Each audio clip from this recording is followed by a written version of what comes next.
Hey guys, so I'm gonna read part of the Hanover Salcedo introduction.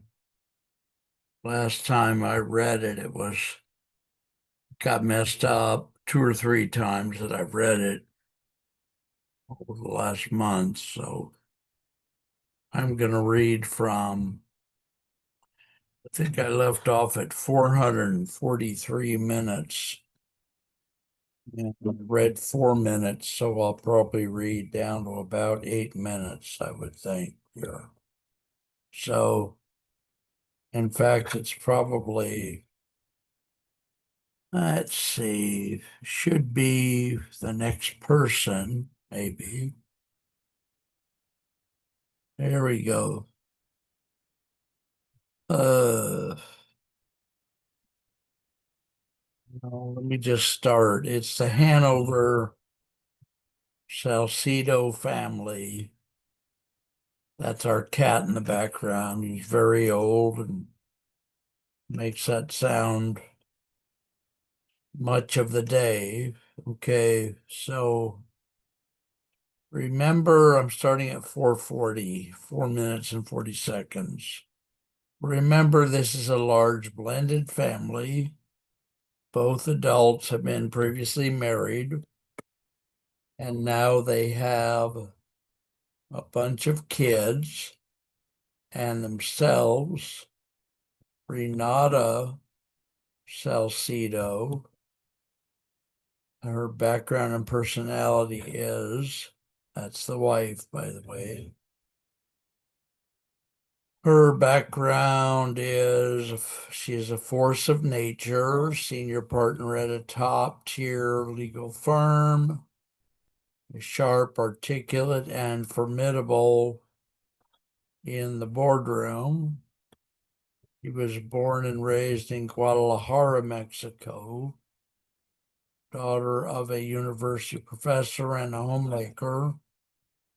She excelled academically, immigrating to the United States for law school, spent her career outworking and outthinking everyone around her. Internally, Renata lives with a persistent sense of being an outsider, an embarrassment over her name isn't about the name itself, but a symbol of her consistent code switching between her heritage and the predominantly white male world of corporate law. Her dream of living by the ocean was a metaphor for a life of peace and authenticity. She feels, and yet she feels she has to achieve, to fully achieve. She has yet to fully achieve.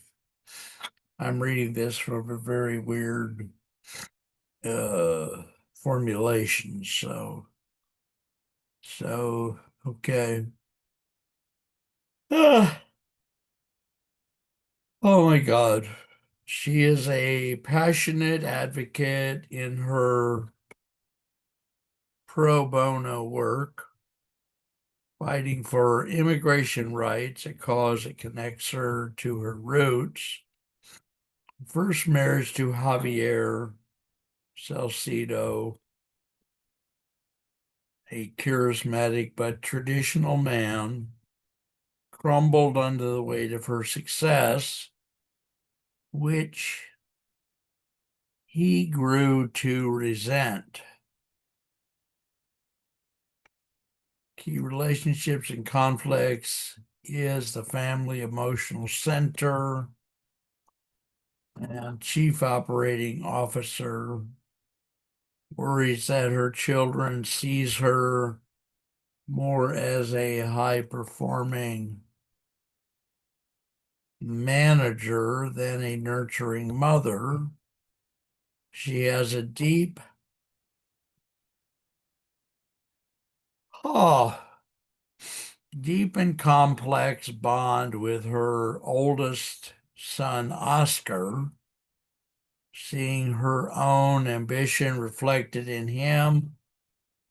She struggles with Wilbur, apparently another son, Wilbur's recent despair, and feels powerless to fix it. Her deepest challenge is with her adopted son, Morocco, whose burgeoning political consciousness. I'm gonna yawn. Oh my God.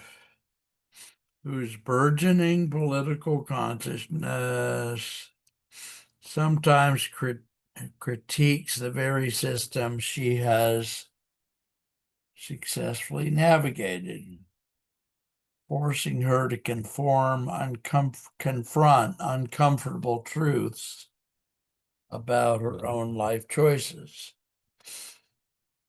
Okay. I don't know what that means.